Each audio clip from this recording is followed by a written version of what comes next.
আসসালামু আলাইকুম, সবাই কেমন আছেন? এই মাসে ইউটিউব থেকে কত পেলাম আজ এই ভিডিওতে আলোচনা করব।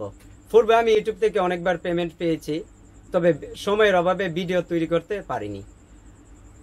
আমরা যারা স্টুডেন্ট আছি অথবা বেকার, অথবা আমাদের যদি কোনো না কোনো ধরনের অভিজ্ঞতা থাকে, আর এই অভিজ্ঞতার ভিত্তিতে যদি আমরা ইউটিউবে এক ক্যাটাগরির ভিডিও আপলোড করি, তবে আমরা কোনো না কোনো দিন সফল হব। কারণ ইউটিউবে যারা মনিটরিং পেয়েছে তাদের কম অথবা বেশি ইনকাম কিন্তু হয়।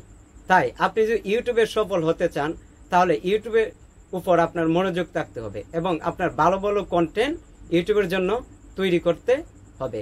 কারণ আমি পূর্বেও অনেকবার পেমেন্ট পেয়েছি, অথবা প্রথম অবস্থায় কিন্তু আমার অনেক কষ্ট হয়েছে, কারণ মনিটরিং পেতে আমার 8 মাস 9 মাস লেগেছে এবং অনেক সাধনার পরে কিন্তু আমি সফল হয়েছি।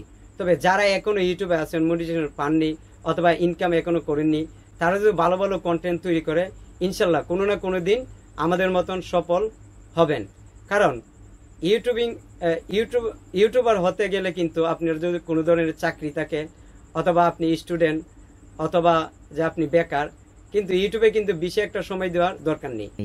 2 থেকে 3 ঘন্টার ভিতরে কোনো ধরনের একটা ভিডিও আপলোড করলেই হয়। আমি যে ভিডিও তৈরি করি আমার কিন্তু 2 থেকে 3 ঘন্টার মতন লাগে। তাই আপনারা দোয়া করবেন ভবিষ্যতে যেন আরও সুন্দর সুন্দর ভিডিও আপলোড করতে পারি। তাই এই চ্যানেলে যারা সাবস্ক্রাইবার রয়েছেন এবং যারা আমাকে হেল্প করেছেন তাদেরকে অসংখ্য ধন্যবাদ। তাই এই ভিডিওটি কেমন লেগেছে কমেন্ট করে জানাবেন, আর আপনার যদি প্রশ্ন থাকে আমাকে কমেন্ট করতে পারেন। তাই এই চ্যানেলের নতুন দর্শকে দেখলে চ্যানেলটি সাবস্ক্রাইব করবেন। তাই সবাই ভালো থাকবেন, সুস্থ থাকবেন। আজ এখানেই বিদায় নিচ্ছি। খুদা হাফেজ।